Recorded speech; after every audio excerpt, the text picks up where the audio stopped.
The Christmas Presents by O. Henry. $1.87. That was all. Every day, when she went to the shops, she spent very little money. She bought the cheapest meat, the cheapest vegetables. And when she was tired, she still walked around and around the shops to find the cheapest food. She saved every cent possible. Delia counted the money again. There was no mistake. $1.87. That was all. And the next day was Christmas. She couldn't do anything about it. She could only sit down and cry. So she sat there in a poor little room and she cried. Delia lived in this poor little room in New York with her husband, James Dillingham Young. They also had a bedroom and a kitchen and a bathroom, all poor little rooms. James Dillingham Young was lucky because he had a job, but it wasn't a good job. These rooms took most of his money. Delia tried to find work, but times were bad, and there was no work for her. But when Mr. James Dillingham Young came home to his rooms, Mrs. James Dillingham Young called him Jim and put her arms around him. And that was good. Delia stopped crying and she washed her face. She stood by the window and she looked at the gray cat on the gray wall in the gray road. Tomorrow was Christmas Day, and she had only $1.87 to buy Jim a Christmas present. Her Jim. She wanted very much to buy him something really fine, something to show how much she loved him. Suddenly, Delia turned round and ran over to look in the mirror on the wall. Her eyes were bright. Now, the James Dillingham Youngs had only two very special things. The one Jim's gold watch. It once belonged to his father, and before that, to his grandfather. The other special thing was Delia's hair. Quickly, Delia let down her beautiful long hair. It fell down her back and it was almost like a coat around her. Then she put her hair up again quickly. For a second or two, she stood still and cried a little.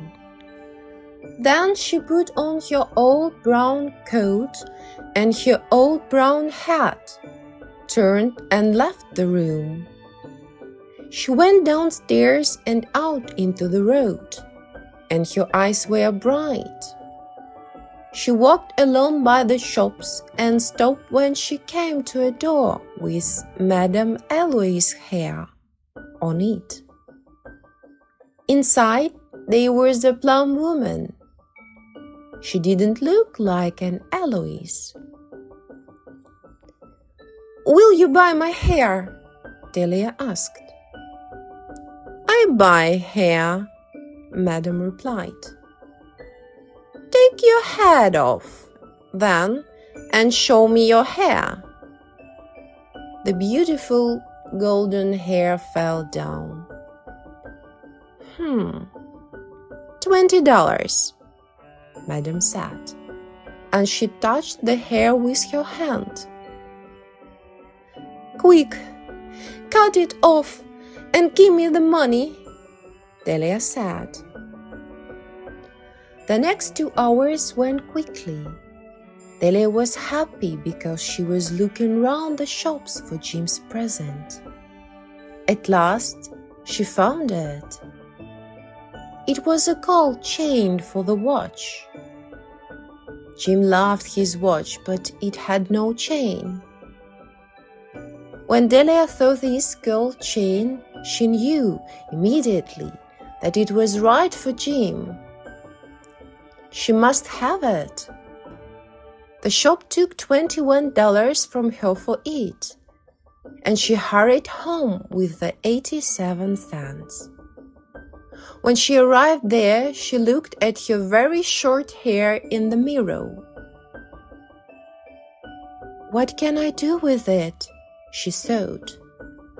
For the next half an hour, she was very busy. Then she looked again in the mirror.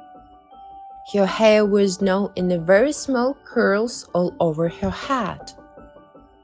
"Oh dear, I look like a schoolgirl," she said to herself. "What's Jim going to say when he sees me?"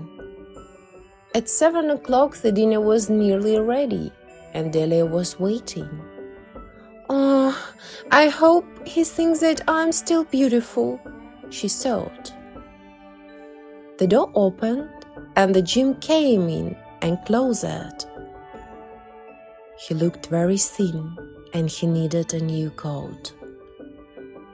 His eyes were on Delia. She couldn't understand the look on his face, and she was afraid.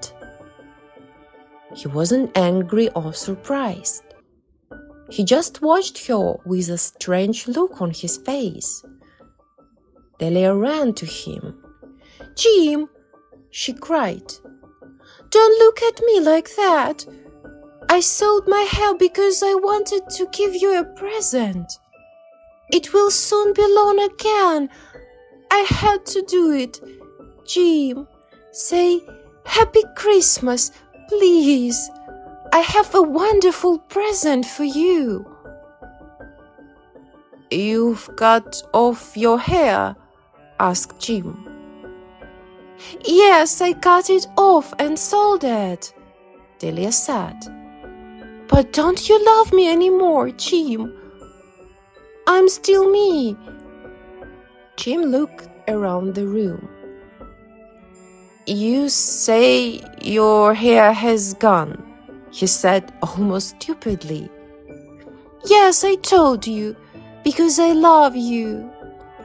Shall I get the dinner now, Jim?"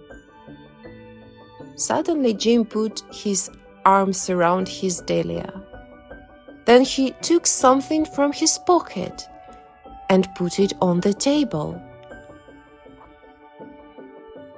"I love you, Delia," he said. "It doesn't matter if your hair is short or long, but if you open that, you will see why I was unhappy at first." Excited, Delia pulled off the paper. Then she gave a little scream of happiness. But a second later, they were cries of unhappiness, because they were the combs. The combs for her beautiful hair. When she first saw these combs in the shop window, she wanted them. They were beautiful combs, expensive combs, and now they were her combs. But she has no longer had her hair. Delia picked them up and held them. Her eyes were full of love. "But my hair will soon be long again, Jim." And then Delia remembered. She jumped up and cried, "Oh! Oh!" She ran to get Jim's present, and she held it out to him. "Isn't it lovely, Jim? I looked everywhere for it. Now you will want to look at your watch 100 times a day. Give it to me. Give me your watch, Jim. Let's see it with its new chain. But Jim didn't do this. He sat down and put his hand behind his head, and he smiled. Delia, he said, let's keep our present for a time. They're so nice, but you see, I sold the watch to get the money to buy your combs.